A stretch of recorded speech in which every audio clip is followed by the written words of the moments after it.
नमस्कार दोस्तों, मैं पंकज वर्मा आप सभी का स्वागत करता हूं। आज हम आप लोगों से बात करेंगे बिहार प्रवर्तन अवर निरीक्षक यानी ईएसआई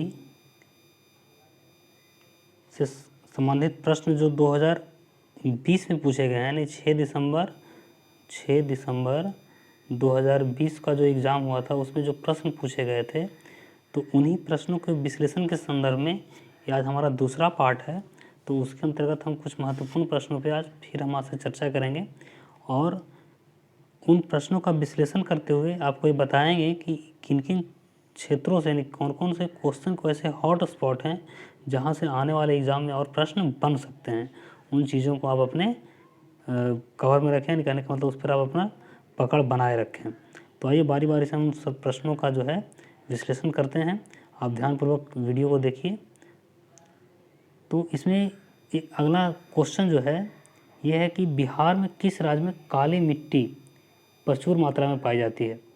देखिए, काली मिट्टी का जो प्रभाव होता है वो मूलतः ये जो दक्कन वाला क्षेत्र है ना, ये दक्कन का जो क्षेत्र है इसी में पाया जाता है।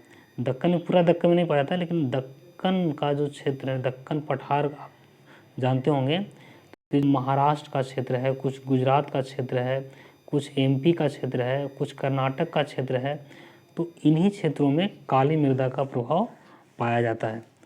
तो यहाँ पे ऑप्शन के अनुसार सही उत्तर हो जाएगा गुजरात। आइए थोड़ा काली मृदा के बारे में कुछ जान लें हम डिटेल से। तो चलिए देखिए, काली मृदा को रेगुर मृदा भी कहा जाता है, रेगुर भी कहा जाता है। साथ ही उसका एक अन्य नाम कपासी मृदा भी है।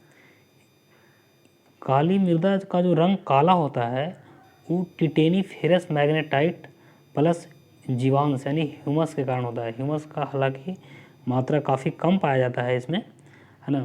और इस मृदा का जो निर्माण हुआ है वो किससे हुआ है, तो ज्वालामुखी लावा के निक्षेप से निर्मित।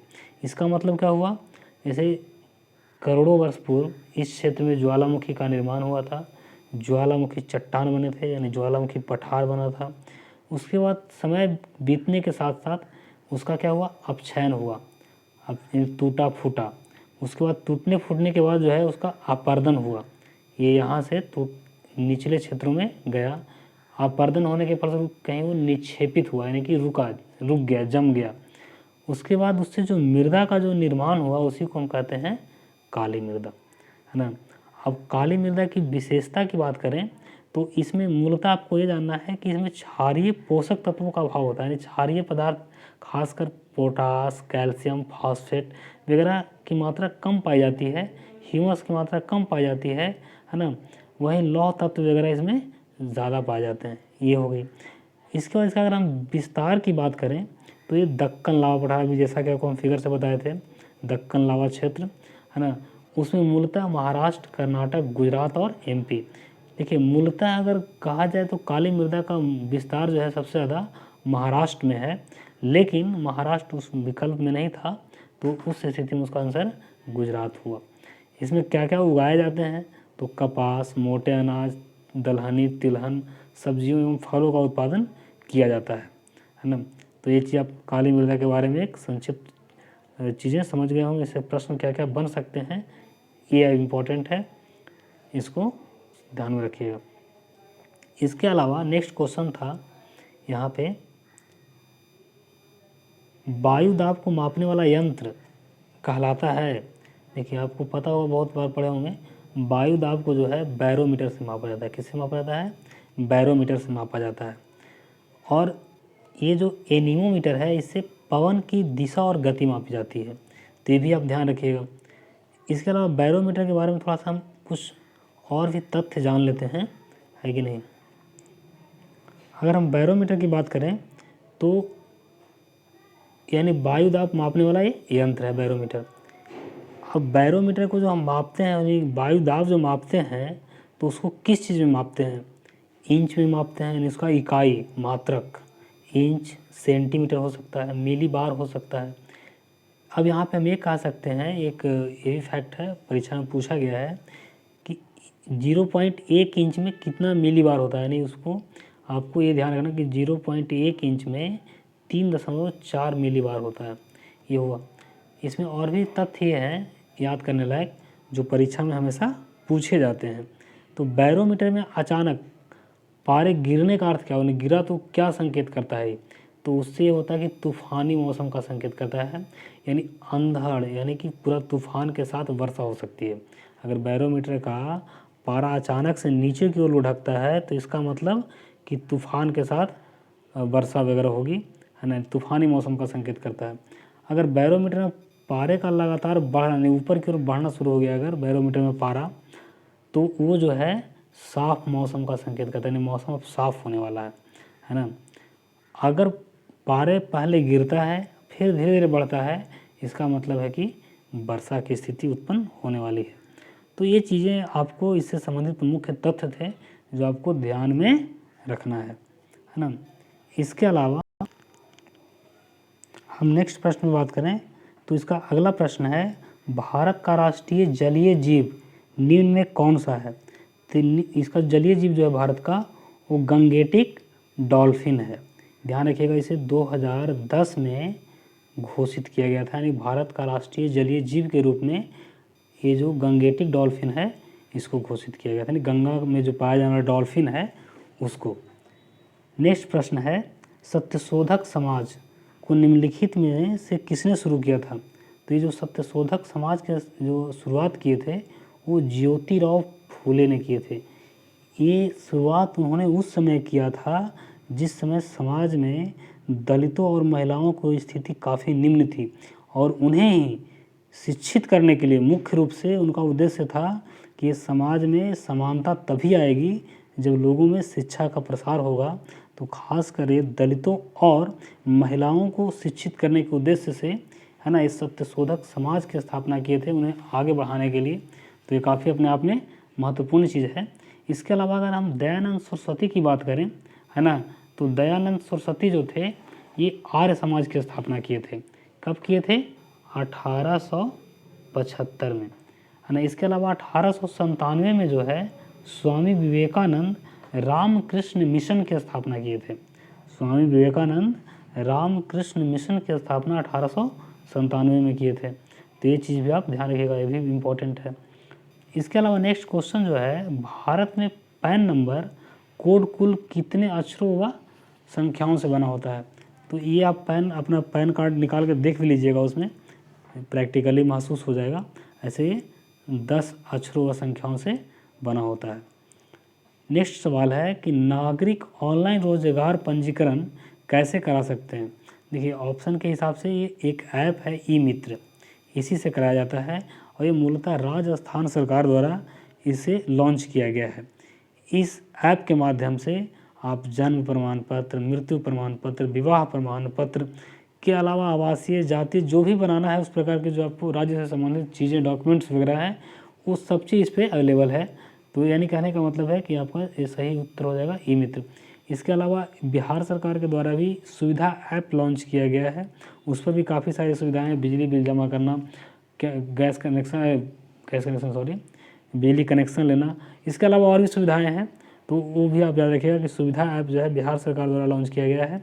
और ई मित्र जो है ये एक ऐप है जो राजस्थान सरकार द्वारा लॉन्च किया गया है। इसके अलावा नेक्स्ट सवाल है, साइंस का ही सवाल है, देखिए ध्यान से, है ना। इस सवाल में क्या कह रहा है कि कुल प्रतिरोध यानी कि समतुल्य प्रतिरोध निकालना है। कुल अगर इस प्रकार से अगर फिगर वगैरह दिया हुआ है तो आपको क्या निकालना है? समतुल्य प्रतिरोध। अगर इसको आप डिटेल से, अगर इसके बारे में एकदम नथिंग है, आप कुछ नहीं जानते हैं, तो हम आपको यही सलाह देंगे कि आप 10th क्लास का फिजिक्स का किताब जो है आप उसे पढ़िए। एक विद्युत धारा उसमें एक चैप्टर है, उसे पढ़िएगा तो आपको इसमें इसके बारे में डिटेल से समझ में आ जाएगा। लेकिन फिलहाल हम प्रश्न के बारे में बात करते हैं। तो देखिए विद्युत धारा जब यहाँ से ऐसे प्रवाहित हो रही है तो यहाँ ये 2 भागों में बट गई है। तो यहाँ से जब इस ऐसे आई तो यहाँ पे कहने का मतलब ये वाला और ये वाला दोनों जो है किस क्रम में है? श्रेणी क्रम में है। तो ये दोनों का अगर समतुल्य प्रतिरोध की हम बात करेंगे तो 10 ओम 10 ओम कितना हो जाएगा? 20 ओम हो जाएगा। इसके अलावा ये जो 20 ओम हो गया, ये 20 ओम, ये 10 ओम, ये जो है समांतर क्रम में है। तो इसका अगर समतुल्य प्रतिरोध निकालेंगे हम तो 1/20 प्लस 1/10 करेंगे, है ना, तो हो जाएगा 3/20। तो यानी इसका वैल्यू जो आएगा यानी कि 1/r1 का वैल्यू होता है ना, 1/r का वैल्यू होता है 3/20, तो यानी r का जो वैल्यू हो जाएगा वो हो जाएगा 20/3, तो यानी इसका सही उत्तर हो जाएगा 20/3 प्रति ओम, यानी सही उत्तर हो जाएगा ये 20/3 ओम। इसके अलावा नेक्स्ट क्वेश्चन है फिर कि निम्नलिखित में कौन सा ज्वालामुखी प्रशांत महासागर का ज्वालावृत्त के अंतर्गत आता है। देखिए ज्वालावृत्त का मतलब रिंग ऑफ फायर, आप इसको ऐसे विजुअलाइज कर सकते हैं कि ये मान लिया जाए कि उत्तरी अमेरिका और दक्षिणी अमेरिका का क्षेत्र है कि नहीं, और इधर ये एशिया का क्षेत्र है, तो ये ज्वालामुखी का क्षेत्र पाया जाता है ऐसे। और ये उत्तरी अमेरिका, आपको बताए थे हम, उत्तरी अमेरिका के इस प्रकार किनारे में और साउथ अमेरिका किनारे में ये जो है ज्वालामुखी का क्षेत्र पाया जाता है, तो इसी को हम रिंग ऑफ फायर कहते हैं। और यहीं पे जो है फ्यूजियामा जापान का एक प्रसुप्त ज्वालामुखी क्षेत्र पाया जाता है, तो ये इसी का रिंग ऑफ फायर का पार्ट है। तो यहाँ पे ऑप्शन के अनुसार निम्नलिखित में कौन सा ज्वालामुखी प्रशांत महासागर का ज्वालावृत्त के अंतर्गत आता है, तो ये फ्यूजियामा कहाँ पड़ता है, जापान में। और आपको ये पता होना चाहिए ज्वाला जो वृत्त है वो उस क्षेत्र में कौन कौन आता है, तो ये जो एशिया के किनारे वाला पार्ट है ना, जापान वगैरह है ना, और इधर उत्तरी अमेरिका और दक्षिणी अमेरिका के किनारे वाला जो पार्ट है ज्वालामुखी का, ये सब जो है क्या आते हैं, ज्वालामुखी रिंग ऑफ फायर के बेल्ट आते हैं। आइए इसको हम थोड़ा सा मैप से देख लेते हैं, आपको ज़्यादा समझ में आ जाएगी चीज़ें। जैसा कि आप ये देख रहे हैं, ये साउथ अमेरिका है, ये साउथ अमेरिका है, ये नॉर्थ अमेरिका है, और इसके अलावा हम बात करें, इसके अलावा अगर हम बात करें तो ये देखिए ये जो प्रशांत महासागर है, तो प्रशांत महासागर के यानी पश्चिमी छोर पे, यानी कि ये जो एशिया महादेश है उसके पूर्वी तरफ, पूर्वी एशिया के तरफ ये जो जापान का क्षेत्र पाया जाता है ना, ये आप जैसा देख पा रहे हैं, तो इन्हीं क्षेत्रों में फ्यूजियामा पड़ता है कि नहीं। तो ये फ्यूजियामा द्वीप जो है, ये इसी को पूरा क्षेत्र जो है इसको रिंग ऑफ फायर कहा जाता है। किसको कहा जाता है रिंग ऑफ फायर, ये जो आप क्षेत्र देख रहे हैं, यानी कि ये वाला क्षेत्र पूरा का पूरा। इसके अलावा इसमें और शामिल कौन है, इसमें शामिल देखिए प्रशांत महासागर है, और ये उत्तरी अमेरिका का जो क्षेत्र है, देखिए ये जो आप देख पा रहे हैं, ये जो उत्तरी अमेरिका का क्षेत्र है ये पूरा का पूरा, और दक्षिण अमेरिका का, इसी को कहा जाता है रिंग ऑफ फायर। ये ज्वालामुखी क्षेत्र पाए जाते हैं सब। तो इसी में जापान के पास जो है जापान के पास फ्यूजियामा एक ज्वालामुखी क्षेत्र है ना, तो वो जो है रिंग ऑफ फायर का क्षेत्र है। तो आप समझ गए होंगे इसे, है ना। चलिए आगे चलते हैं। नेक्स्ट सवाल है, निम्नलिखित में से कौन सा, ये तो हो गया, अपाचे हेलीकॉप्टर निम्नलिखित में किस देश का है। यानी अपाचे हेलीकॉप्टर जो है कहाँ से, किस देश से लाया गया है, भारत में आया है अपाचे हेलीकॉप्टर, तो ये अमेरिका से आया है। तो ये ध्यान रखिएगा, अपाचे कहाँ का है, अमेरिका का है ना। इसके अलावा अगला क्वेश्चन है इसमें कि बैंक ऑफ बड़ौदा के साथ किन दो बैंकों का विलय हुआ है। तो ये बैंकों का विलय 2019 में हुआ था, और ये हुआ था विजया बैंक और देना बैंक का। इसके अलावा और भी बैंकों का विलय 2020 में हुआ है, जो आपके आने वाले एग्ज़ाम के लिए काफ़ी इम्पॉर्टेंट है। आपको यहाँ पे ये भी पता होना चाहिए कि SBI जो बैंक है भारत का, स्टेट बैंक ऑफ इंडिया, सबसे बड़ा बैंक है। सेकंड नंबर पे अगर बात की जाए तो वो है ICICI, और अब तीसरा बड़ा बैंक बन गया है बैंक ऑफ बड़ौदा। ये विलय होने से इसका थोड़ा सा दायरा बढ़ गया है, तो ये तीसरा सबसे बड़ा बैंक बन गया है। चलिए अब आगे हम बात करते हैं और किन किन बैंकों का विलय हुआ है 2020 में और उससे पहले भी। तो चलिए उस पर बात कर लेते हैं थोड़ा आगे। आपको देखिए यहाँ पे ये जानना ज़रूरी है कि पहली बार बैंकों का विलय का सिफारिश जो है नरसिम्हा समिति 1991 में उसका रिपोर्ट सौंपा था, और कहा था कि मोस्टली जो है 7 से 8 जो है बैंक सरकारी होना चाहिए, है ना। वो सिफारिश उस समय 91 में किया गया था। खैर वो एक अलग मुद्दा है। अभी हाल ही में किस किस बैंकों का विलय हुआ है इस पे बात करते हैं। तो 2017 में जो है SBI के 5 सहयोगी बैंक और भारतीय महिला बैंक का विलय SBI में कर दिया गया, यानी स्टेट बैंक ऑफ इंडिया में कर दिया गया। ये चीज़ ध्यान रखिएगा। दूसरा जैसा भी आपको क्वेश्चन जो था यही था कि देना बैंक और विजया बैंक का विलय जो है बैंक ऑफ बड़ौदा में किया गया है 2019 में। हम इसको एक ट्रिक के माध्यम से याद रखने का प्रयास करेंगे, है कि नहीं। हालांकि ट्रिक है, इसे परफेक्ट नहीं कहा सकता है, हो सकता है आपको ऐसे ही बढ़िया से याद रहे, तो ट्रिक की कोई ज़रूरत नहीं है ना। तो बड़ौदा दे विजय, बड़ौदा दे विजय, तो बड़ौदा में देना बैंक और विजय बैंक का विलय हुआ है। 2020 में कुछ प्रमुख बैंकों का विलय हुआ है जो आपके आने वाले एग्जाम के लिए काफ़ी इंपॉर्टेंट है, इसे ध्यान से देखिए और याद रखिएगा भी। सिंडिकेट बैंक का विलय जो है केनरा बैंक में हुआ है, याद रखिएगा। सिंडिकेट बैंक का विलय केनरा बैंक में हुआ है और इसे हम एक ट्रिक के माध्यम से कैसे याद रखेंगे, केकर सीट है। केकर का मतलब ये मगही भाषा में किसका, जैसे बोलते हैं ना किसका सीट है, तो हम उसे मगही में बोलते हैं केकर सीट है। तो केकर का मतलब केनरा बैंक में सीट, मतलब सिंडिकेट बैंक का विलय हुआ है। देखिए बहुत सारे बैंक हैं, आप जाहिर सी बात है कन्फ्यूज कीजिएगा, हर कोई करेगा कन्फ्यूज, तो आप उसे कैसे एक अलग तरीके से सोच करके उसे माइंड में रख सकते हैं और एग्ज़ाम में आप उसको उस स्थिति में जो हर कोई कन्फ्यूज करेगा वहाँ पे आप क्लियर रहेंगे, यानी आपका वहाँ पे माइंड एकदम शार्पली काम करेगा कि इस बैंक का विलय इसमें हुआ है, तो उस क्षेत्र में आपके लिए एक बढ़त का काम करेगा ये, है ना। तो इसको इन चीज़ों से ऐसे करके इसको आप याद रख सकते हैं, है ना, कि केनरा बैंक में विलय हुआ है किसका, सिंडिकेट बैंक का। उसके बाद दूसरा जो है देखिए इलाहाबाद बैंक का विलय जो है इंडियन बैंक में हो गया है। तो आप इसे याद रखिएगा कि इलाहाबाद इंडिया बन गया, ऑलरेडी इलाहाबाद इंडिया का ही पार्ट है, लेकिन आपको यहाँ पे एक ट्रिक के रूप में याद रखना है कि इलाहाबाद बैंक जो है इंडिया में इंडियन बैंक में विलय हो गया, तो उसको हम बोलेंगे क्या, ट्रिक के रूप में रखें इलाहाबाद इंडिया बन गया। इसके बाद नेक्स्ट है आंध्रा बैंक और कॉरपोरेशन बैंक का विलय जो है यूनियन बैंक में हो गया है। तो हम इसको याद कैसे रखेंगे, यूनियन आंध्रा का, यूनियन आंध्रा का, यानी यूनियन बैंक में आंध्रा बैंक और कॉरपोरेशन बैंक का विलय हुआ है, ये ध्यान रखना है आपको। इसके बाद एक ये है यूनाइटेड बैंक और ओबीसी बैंक का विलय जो है पंजाब नेशनल बैंक में हुआ है। तो इसको कैसे याद रखेंगे, पंजाब यूनाइटेड करो ओबीसी को। देखिए इसको हम पॉलिटिकल वे में याद रखेंगे, पंजा का मतलब कांग्रेस का चुनाव चिन्ह है पंजा, है ना। तो पंजा यूनाइटेड करो ओबीसी को, ओबीसी मतलब ओरिएंटल बैंक ऑफ कॉमर्स, और यानी कि पंजाब नेशनल बैंक में यूनाइटेड बैंक और ओबीसी बैंक का विलय हुआ है, इसको मर्ज किया गया है। तो ये चीज़ें आप ध्यान से देखिएगा, लिखिएगा और समझ जाइएगा और ध्यान में याद रखिएगा और परीक्षा में उसको बढ़िया से बना के आइएगा, है ना, तो आपको खुशी होगा। नेक्स्ट सवाल है अवंती की राजधानी, एक मिनट इससे पहले एक और सवाल था शायद, नहीं ठीक है, अवंती की राजधानी थी, अवंती की राजधानी कहाँ थी, तो आपको पता होगा अवंती की राजधानी उज्जैन थी। अब देखिए ये जो महाजनपद अवंती जो है महाजनपद था और 6ठी शताब्दी ईसा पूर्व की बात करें तो उसमें भारत में 16 महाजनपद थे जो बौद्ध ग्रंथों और जैन ग्रंथों से ज्ञात होता है।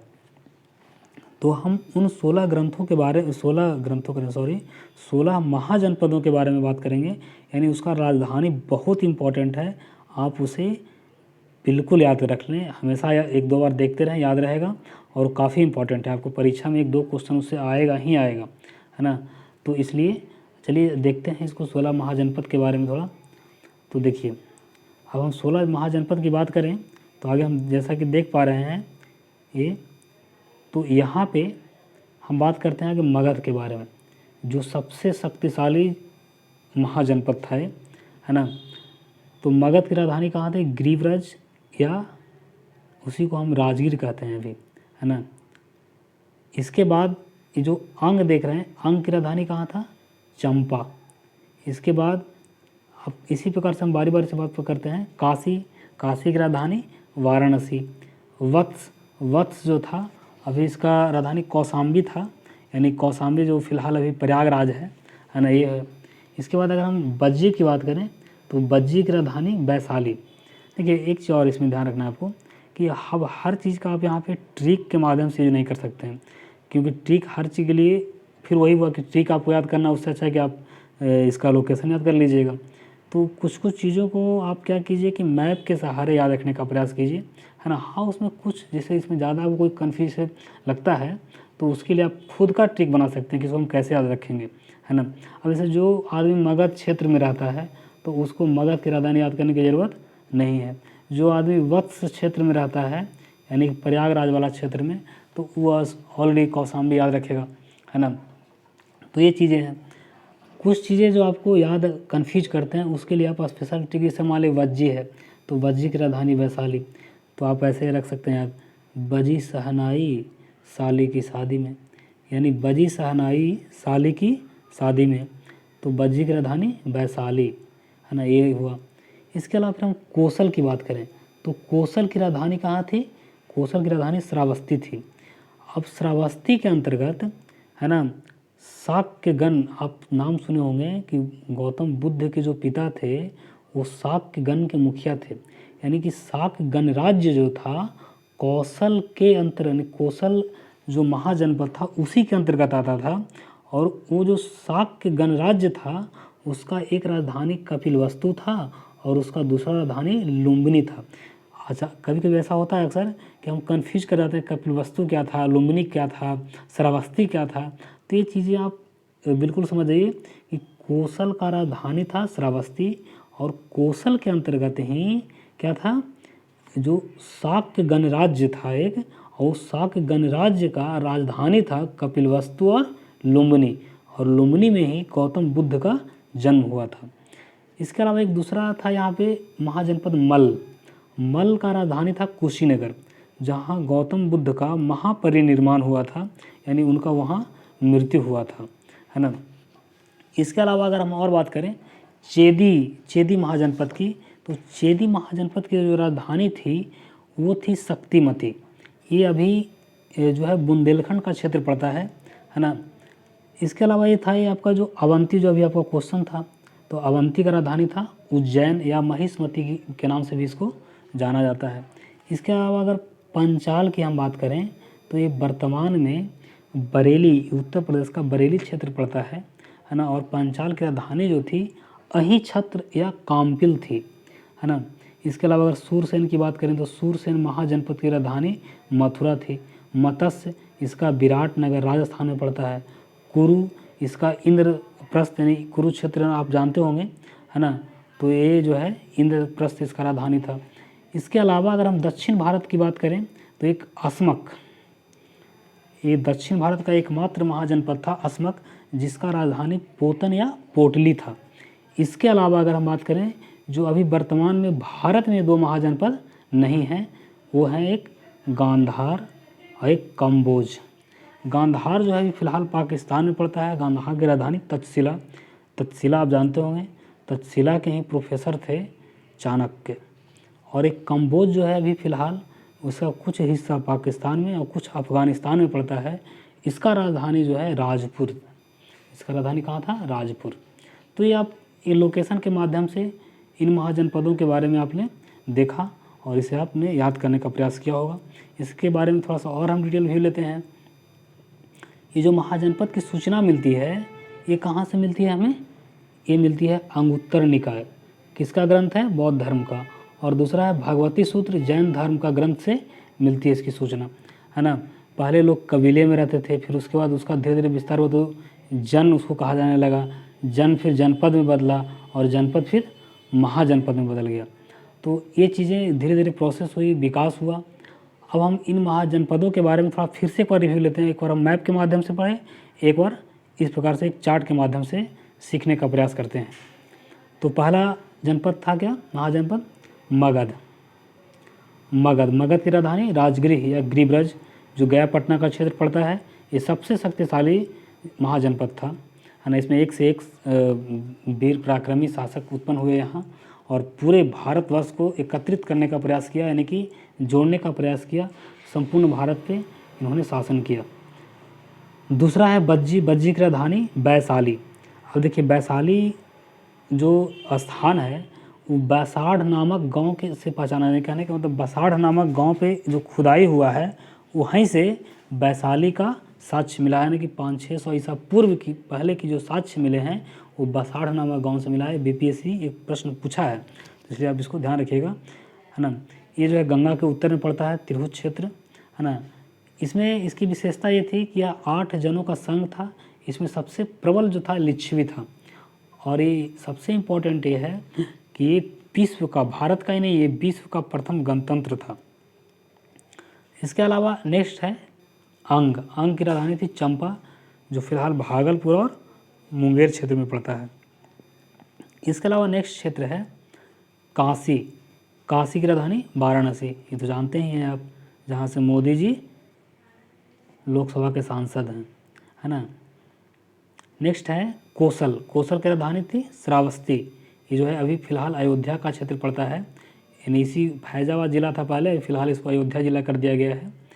इसके बारे में भी हम आपको बताएं कि यहाँ जो कोसल में ही शाक्यों का कपिलवस्तु गणराज्य भी शामिल था, और कपिलवस्तु की पहचान जो है पिपराहवा स्थान से की गई है, यानी पिपराहवा स्थान पे जो खुदाई हुई है उससे कपिलवस्तु की पहचान की गई है। यह शाक्यों का दूसरी राजधानी लुम्बिनी था, जहाँ बुद्ध का जन्म हुआ, ये चीज़ भी याद रखिएगा। जो कपिलवस्तु से लुम्बिनी का जो दूरी था वो मात्र 15 किलोमीटर का था, है ना। नेक्स्ट है महाजनपद मल। मल जो है ये यूपी में ही है, जो अभी देवरिया का क्षेत्र पड़ता है, यानी कुशीनगर या कुशीनारा कहीं मिलता है, ये चीज़ ध्यान रखिएगा। यहीं बुद्ध का जो है महापरिनिर्वाण हुआ था, यानी मृत्यु उनका यहीं हुआ था। ये जो कुशीनगर का जो पहचान है वो कसिया नामक स्थान से होता है, यानी कसिया नामक स्थान पे जो खुदाई हुआ है उससे कुशीनगर का पहचान किया जाता है। इसके अलावा फिर जो वत्स है, वत्स का राजधानी कौशाम्बी था, ये फिलहाल प्रयागराज यानी इलाहाबाद का क्षेत्र पड़ता है। वत्स वही लोग थे जो हस्तिनापुर से आकर बसे थे। हस्तिनापुर ही जो महाभारत वाला हस्तिनापुर का नाम सुने हैं, वहीं से लोग आकर के यहाँ वत्स में बसे थे। नेक्स्ट है कुरु। कुरु का राजधानी जो था वो इंद्रप्रस्थ था। ये फिलहाल जो है वो दिल्ली मेरठ का क्षेत्र पड़ता है ना। ये भी महाभारत में चर्चित स्थान है। इसके बाद पांचाल की बात करें तो इसका राजधानी अहिछत्र या काम्पिल था, जो फिलहाल बरेली का क्षेत्र पड़ता है। इसके बाद नेक्स्ट जो सूरसेन महाजनपद था, इसका राजधानी मथुरा था। चेदी का शक्तिमती था, है ना। चेदी का शक्तिमती जो फिलहाल बुंदेलखंड का जो है क्षेत्र पड़ता है। इसके अलावा अगर हम और बात करें तो ये जो अवंती था, अवंती की राजधानी उज्जैन या महिष्मती थी, जो फिलहाल मालवा यानी एमपी का हिस्सा पड़ता है। इसके अलावा और जो जनपद थे महाजनपद, वो मत्स्य, विराटनगर, जयपुर यानी राजस्थान में पड़ता है। अस्मक, पोतन, ये साउथ अफ्रीका सॉरी, दक्षिण इंडिया का यानी दक्षिणी भारत का एकमात्र महाजनपद था अस्मक। इसकी राजधानी थी पोतन या पोटली। कंबोज, इसकी राजधानी थी राजपुर, जो पाकिस्तान और अफगानिस्तान के क्षेत्र में पड़ता है। और गांधार तो जानेंगे ही आप, क्योंकि ये तक्षशिला विश्वविद्यालय के नाम से आप जानते ही होंगे, है ना। तो गांधार भी पाकिस्तान में पड़ता है, इसकी राजधानी थी तक्षशिला। तो उम्मीद करते हैं कि आप इन महाजनपदों के बारे में काफ़ी बेहतर तरीके से आप देखा होगा और समझ करके याद करने का प्रयास किया होगा, है ना। अब इसके बाद नेक्स्ट सवाल पे चलते हैं हम। अब इसके बारे में एक नेक्स्ट सवाल यह था कि 1500 रुपये का 7.5% प्रति वर्ष की दर से 21 फरवरी 2018 से 16 जुलाई 2018 की अवधि के लिए समान ब्याज क्या है। देखिए समान ब्याज दर बराबर होता है ना। यानी सिंपल इंटरेस्ट आपको निकालना है तो मूलधन गुना समय गुना दर बटा 100 सिंपल फार्मूला होता है। तो आपको यहाँ मूलधन दिया हुआ है 1500 रुपया, है ना। दर दिया हुआ है 7.5% यानी 15/2%। और यहाँ पे समय निकालना है। समय क्या करना है आपको कि 21 फरवरी 2018 में से, है ना, ये देखिए इतना था, और ये 16 जुलाई 2018, देखिए 16 जुलाई 2018 में से आप जो है 21 फरवरी यानी 21/2 आप इसको ऐसे घटाइएगा, यानी 16 जुलाई है तो 7, 16/7/2018 और 21/2/2018 इस प्रकार से घटाइएगा इसको, है ना। तो घटा के जो इसको दिन में कन्वर्ट कर दीजिएगा, महीना को भी, वर्ष में तो आएगा नहीं आंसर, दिन में ही आएगा। तो दिन में कर करके महीना को भी दिन में कन्वर्ट करके उसमें 365 से भाग दे दीजिएगा, तो वर्ष में बदल जाएगा।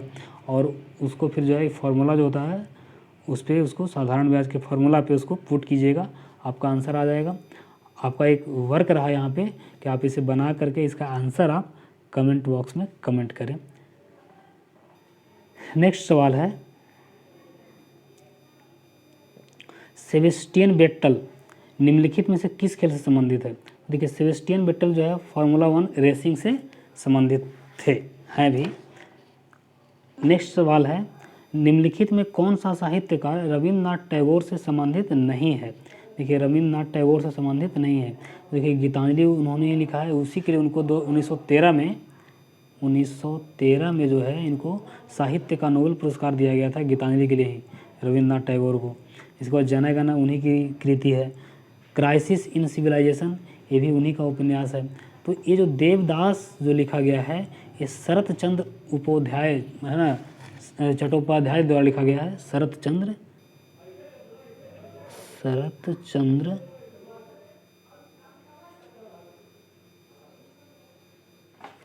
चट्टोपाध्याय।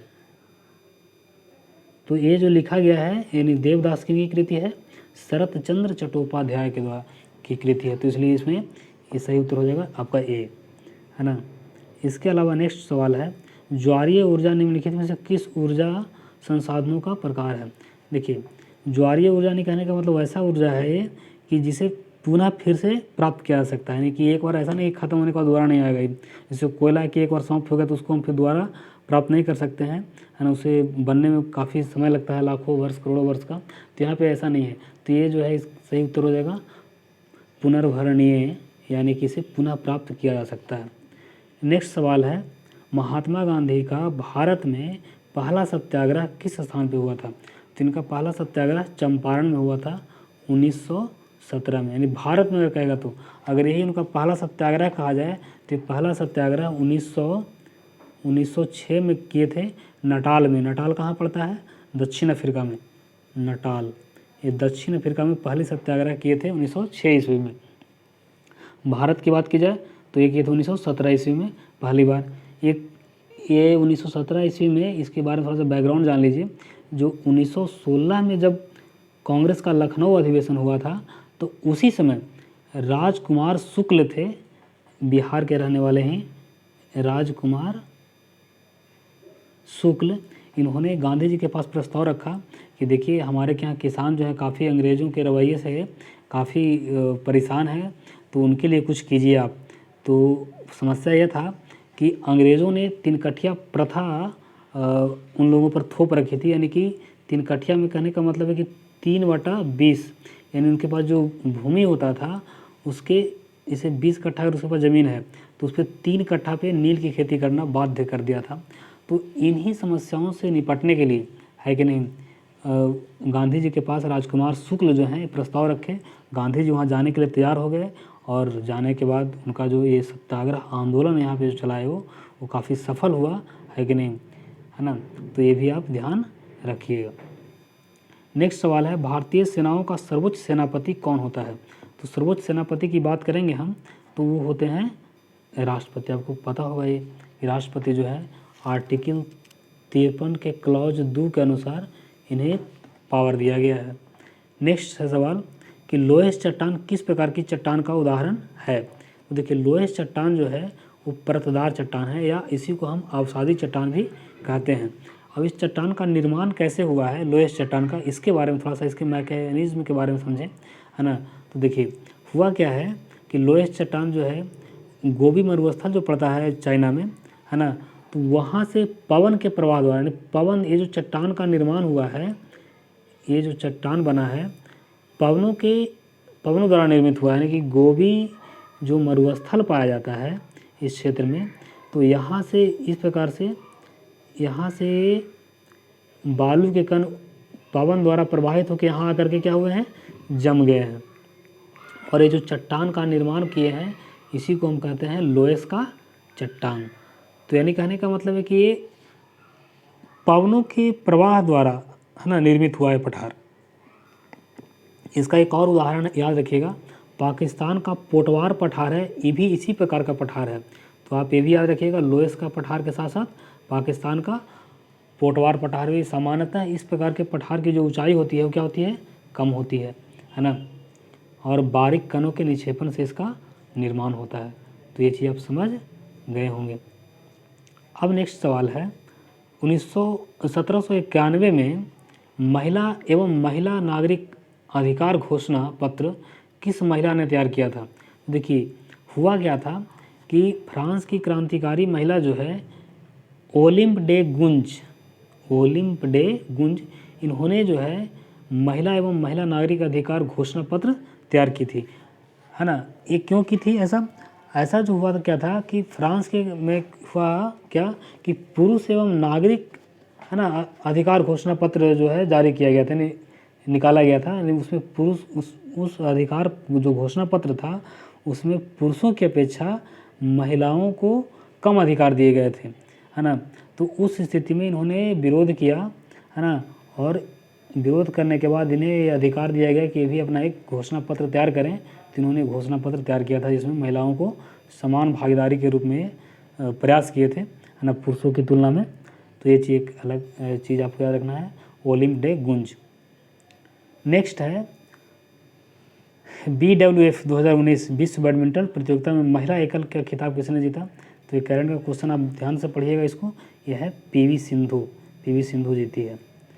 नेक्स्ट क्वेश्चन है वियतनामी कम्युनिस्ट पार्टी की स्थापना 1930 ईस्वी में किसने की थी? तो ये आपको पता होगा शायद, हो ची मिन काफ़ी चर्चित व्यक्ति रहे हैं इतिहास के, है ना।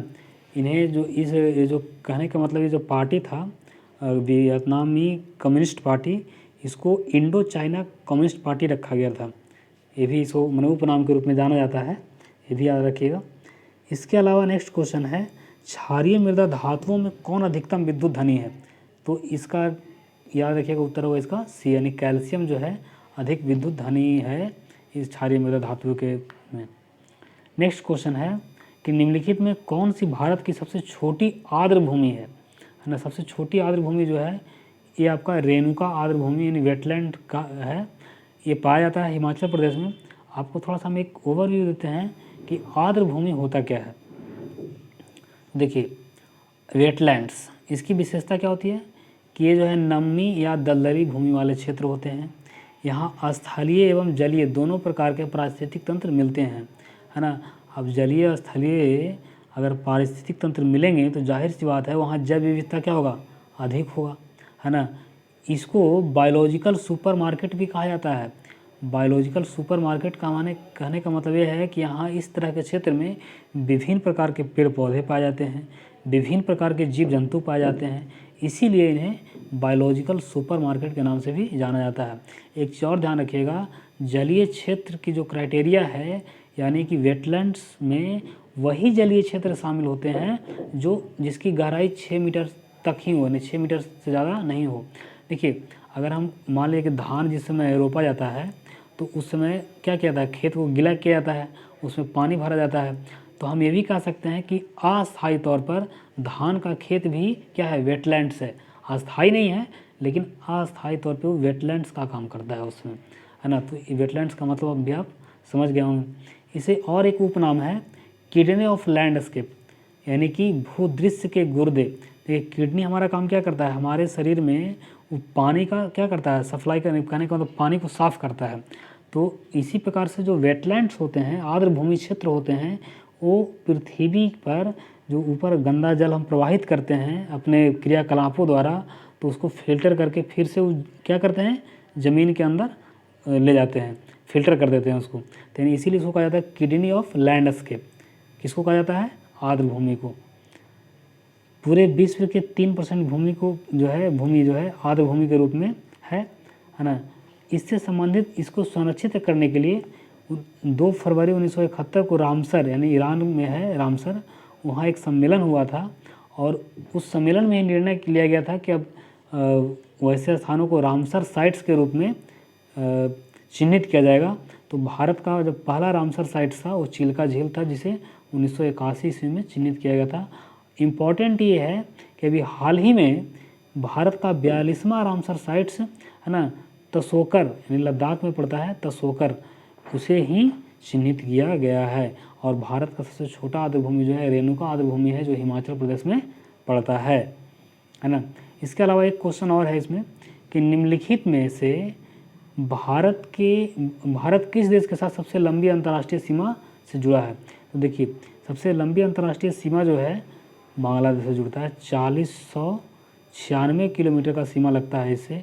और सबसे कम सीमा जो है 106 किलोमीटर का अफ़गानिस्तान से लगता है, जो कि वर्तमान में अभी वो भी नहीं लगता, क्योंकि वो जो जिस क्षेत्र से भारत का सीमा लगता है अफ़गानिस्तान से, वो क्षेत्र अभी POK के रूप में यानी पाकिस्तान के कब्ज़े में है ना। तो ये चीज़ भी आप ध्यान रखिएगा। इसके अलावा अगर क्रम आपसे पूछा जाए कि सबसे ज़्यादा किससे लगता है उसके बाद, तो आप एक चीज़ याद रखिएगा, बस सिंपल एक वर्ड याद रखिएगा, बचपन।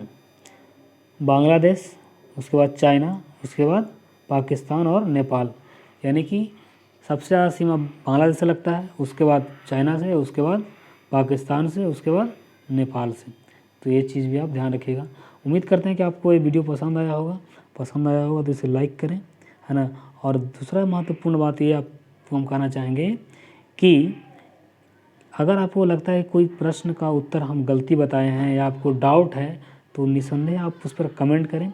उससे क्या होगा कि अगर मान लें कोई गलती हमसे, ऐसा नहीं कि हम भगवान है कि हमसे गलती होगा ही नहीं, तो गलती अगर हुआ है तो उसे सुधारने का हमें मौका मिल जाएगा। और प्लस और भी आपके जो दोस्त लोग हैं, साथी लोग हैं, है ना, उन गलतियों से निकल जाएंगे। यानी कहने का मतलब है कि वो भी सही चीज़ जो है सीख जाएंगे। तो उम्मीद करते हैं कि आप ऐसा करेंगे, है ना। आपको अगर कोई चीज़ लगता है कि नहीं आप गलत बताए हैं, तो बिल्कुल आप उस पर आलोचना कर सकते हैं। कहने का मतलब है कि आप कमेंट कर सकते हैं। कमेंट में आप उस तथ्य को लिख सकते हैं उसमें कि इसका आंसर ये होना चाहिए, है ना। तो धन्यवाद वीडियो देखने के लिए।